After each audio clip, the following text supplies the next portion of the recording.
அண்ணே, நான் தினசரியிலிருந்து பேசுற மாதிரி ஞானப்பழ பத்திரிகை ஆபீஸுக்கு போன் பண்ணேன். ஞானசூரியன் 5:15 மணிக்கு தான் வீட்டுக்கு வருவாருன்னு சொன்னாங்க. 5:15. அப்ப 5:30 மணிக்கு வெடிக்கிற மாதிரி டைம் பாம் செட்டப் பண்ணா சரியா இருக்கும்.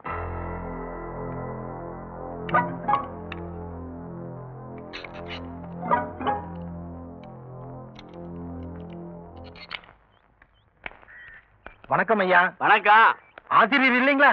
வர்ற நேரம் தான். என்ன விஷயம்? இல்ல, நாங்க மயிலாப்பூர் ஏரியா ஆசிரியருடைய பொது சேவையை பாராட்டி இந்த அன்பளிப்பை கொடுத்துட்டு போலான்னு வந்தோம். அவர் அன்பளிப்பு எதுவும் வாங்க மாட்டாருங்க, எடுத்துட்டு போங்க. எங்க நாங்க காசு பணமா கொடுக்க வந்தோம். காந்தி சின்னம் அவருக்கு பிரியமானது, அதைத்தானே கொடுக்க வந்தோம். ஒளிமயமான எதிர்காலம் என் கண்ணுக்கு தெரிகிறது. இன்னும் கூட இளம ஊஞ்சல் ஆடுது.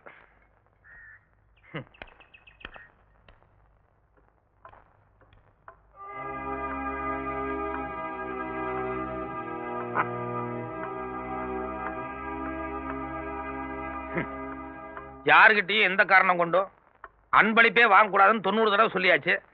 ஆனா அந்த பெருசுக்கு இது புரியறதே இல்லை. காந்தி சேவா சங்கம் மயிலாப்பூர் வரைக்கும் நடந்தே கொண்டு போய் கொடுத்துட்டு வாங்கன்னு அவர்கிட்டயே கொடுத்து அனுப்பணும். அப்பதான் புத்தி வரும். சாம்பு சார், சத்தமா பேசணுமோ?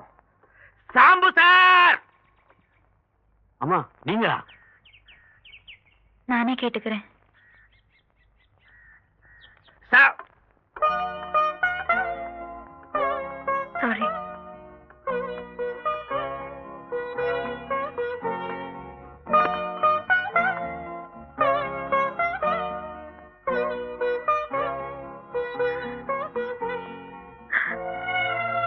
ஒரு பொண்ணு போக கூடாது எல்லையை தாண்டி போயிட்டேன். பேசக்கூடாத வார்த்தையை கூட பேசிட்டேன். என் மனைவி கொஞ்சம் அவசரக்காரிங்கிறது எனக்கு தெரியும். அதே நேரத்தில் அவன் மனசுக்குள்ள என்னை விட்டா வேற எந்த சிந்தனையும் இல்லைங்கிறது எனக்கு நல்லா தெரியும்.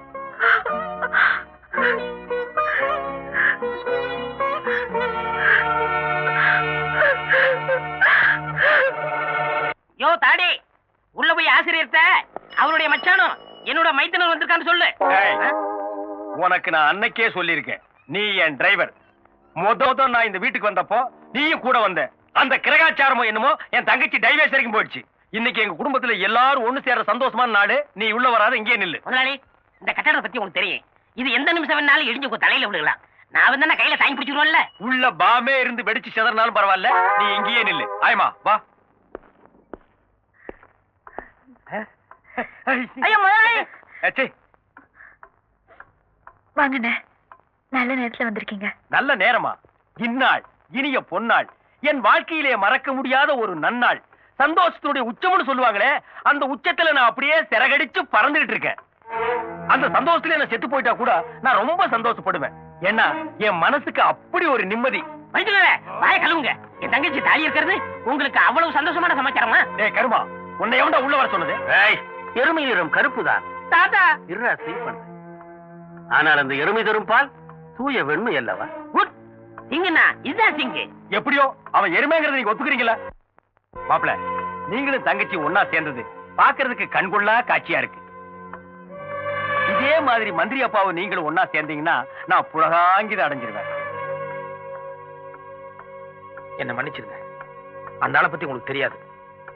அந்த ஆள் உடம்பு பூராமே விஷம். ஏழைப்பாழங்க கைத்தொழிலுக்காக காந்திஜி இந்த ராட்டையை கண்டுபிடிச்சார். அதை எவனோ வெளியில செஞ்சு கண்காட்சி பொருள் ஆக்கியிருக்கான். அதையும் மூளை இல்லாம என் பேரை வாங்கி வீட்டுல வச்சிருக்கான் பாரு.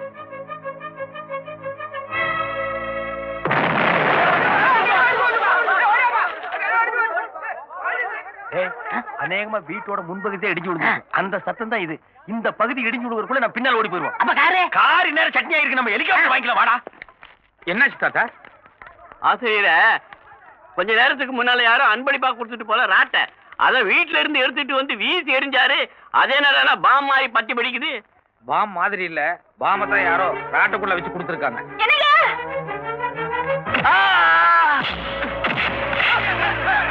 நீங்க தாத்தா ஹாஸ்பிட்டல் கூட்டு போங்க, இவனை நாங்க பாத்துக்கிறோம்.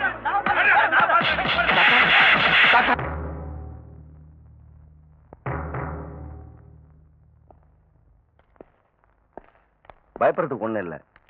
ரத்தம் கொஞ்சம் அதிகமா போனதால மயக்கம் அடைஞ்சிருக்காரு. கண் விழிச்சிடுவாரு, எல்லாம் சரியா போயிடும். அது இல்ல டாக்டர், ஏற்கனவே அவருக்கு மனோநிலை சரியில்லை, அதோட வேற அடிபட்டு இருக்கு. அதுதான். Nothing to worry.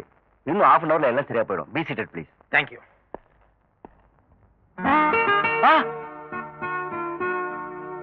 Parvati, Parvati.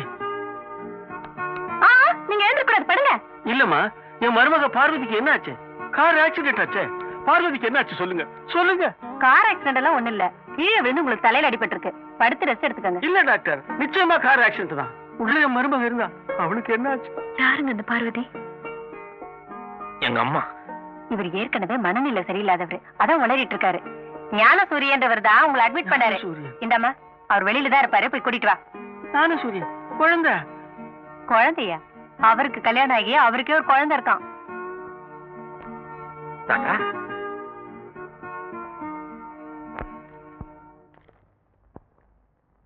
இவர் தான் உங்க பேரன் ஞான சூரியன். நானும் உன்னை சின்ன குழந்தையா பார்த்தது. இப்ப கல்யாணம் எல்லாம் ஆகி எனக்கு எதுவுமே ஞாபகம் இல்லப்பா. எனக்கு என்ன ஆச்சு சொல்லு ஞானம். தாத்தா, வீட்டுல போய் எல்லாம் நிதானமா பேசிக்கலாம், கொஞ்ச நேரம் ரெஸ்ட் எடுங்க. இல்லப்பா, இந்த டாக்டர் எல்லாம் எனக்கு மனோநிலை சரியில்லைன்னு சொல்றாங்க. அன்னைக்கு என்ன நடந்துச்சு? உங்க அம்மாவுக்கு என்ன ஆச்சு சொல்லு ஞானம், சொல்லு. அப்ப எனக்கு 7 வயசு இருக்கும் தாத்தா. வினோபாஜியோட பூமிதான இயக்கத்துக்கு நீ 500 ஏக்கர் எழுதி வைக்கிறதா வாக்கு கொடுத்திருந்த. அதுக்காக அடுத்த நாள் காலையில நீ ரெஜிஸ்டர் ஆபீஸுக்கு புறப்பட்ட. யோ, கணக்கு பண்ண ஐயா. பத்திரம் பதிவு பண்ற ஆபீசர் வந்துட்டாரா? வந்துட்டாங்க, ஐயாவுக்காக காத்துக்கிட்டு இருக்காங்க. ஆமா பார்வதி, வாரம் வெள்ளிக்கிழமை தானே கோயிலுக்கு போவேன். இன்னைக்கு செவ்வாய்க்கிழமையே புறப்பட்ட. ஏதாவது விசேஷமா? மாமா, போன மாசம் அவரு மண்ணாங்கட்டி மாரியாத்தா வந்து சுகமில்லாம படுத்திருந்தப்ப நல்லபடியா குணமாயிட்டாருன்னா வர கிருத்திகை வரைக்கும் நாள் தவறாம வந்து விளக்கேத்துறதா வேண்டிக்கிட்டேன். அதான் மாமா கோயிலுக்கு போயிட்டு இருக்கேன். ரொம்ப சந்தோஷமா. ஏண்டா டேய், உனக்காக இவ்வளவு அக்கறை எடுத்துக்கிறா. தனியா கோயிலுக்கு போறாளே, நீ கூட போக கூடாது? எனக்கு வேற வேலை இருக்கு. கிழிச்ச போ. அம்மா, நீ வண்டியில ஏறிக்குமா. வேண்டாம் மாமா, பக்கம் தானே, நான் நடந்தே போயிடுறேன். அட ஏமா வெட்டியா நடந்துகிட்டு போற வழி தானே, நான் கோயில்ல இறக்கி விட்டு போறேன். நீ போமா, வண்டியில ஏறிக்க.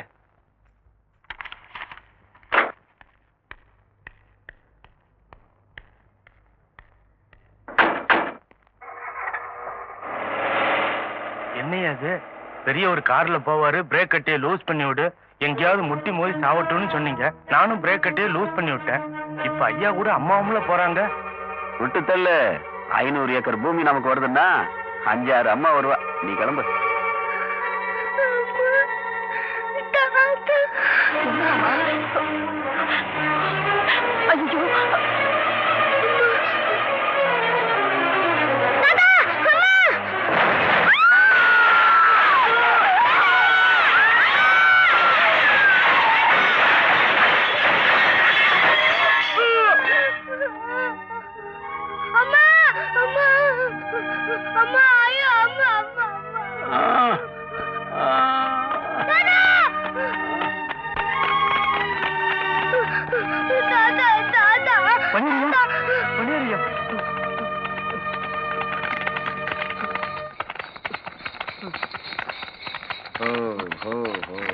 இறங்குங்கடா.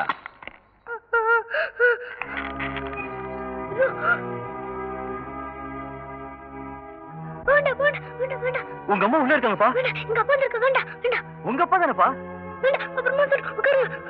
ஏய், அவங்க 2 பேரும் கொஞ்சம் நஞ்சம் உயிரோட இன்னும் மேல போகாம துடிச்சிட்டு இருக்க போறாங்க. நீங்க போய் பெரிய பாறங்கள்லாம் எடுத்து அவங்க தலையில போட்டு அதுங்க சீக்கிரம் அனுப்பிச்சு வைங்க. ஐயோ, என்னப்பா அது? உங்க அப்பா இப்படி ஒரு குலகாரனா இருக்கானே. இப்ப ஆள் வந்து கல்ல தூக்கி போடுறாங்களே, இப்ப என்ன பண்றது?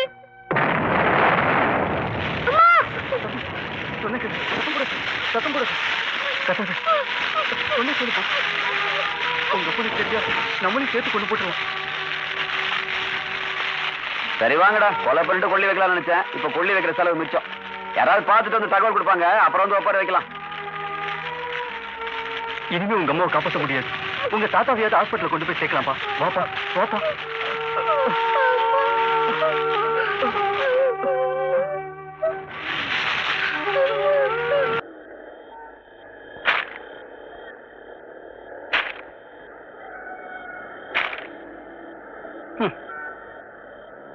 வெள்ளக்காரங்கிட்ட இருந்து இந்த நாட்டை காப்பாத்த நாங்கள்லாம் ரத்தம் சிந்தணும். நீங்க என்னடா அண்ணா, இந்த கொள்ளக்காரங்கிட்ட நாட்டை ஒப்படைச்சிட்டீங்களேடா. அது எப்படிடா ஞானம்? கொலை கொள்ளைன்னு எதுக்குமே அஞ்சாத பஞ்சமா பாதகம் உங்க அப்பன். அவனை நம்பி இந்த ஜனங்க ஓட்டு போட்டு எப்படிடா மந்திரி ஆகுனாங்க? பேச்சுல தாத்தா, இப்ப கூட உள்ள ஒரு மைக்க பிடிச்சு தாயே தமிழனமே உன்னைத்தான் நான் சுவாசிக்கிறேன் நேசிக்கிறேன்னு பேச ஆரம்பிச்சா இவ்வளவு நேரம் நான் சொன்னதெல்லாம் பொய்யோன்னு நீயே யோசிக்க ஆரம்பிச்சிடுவேன்.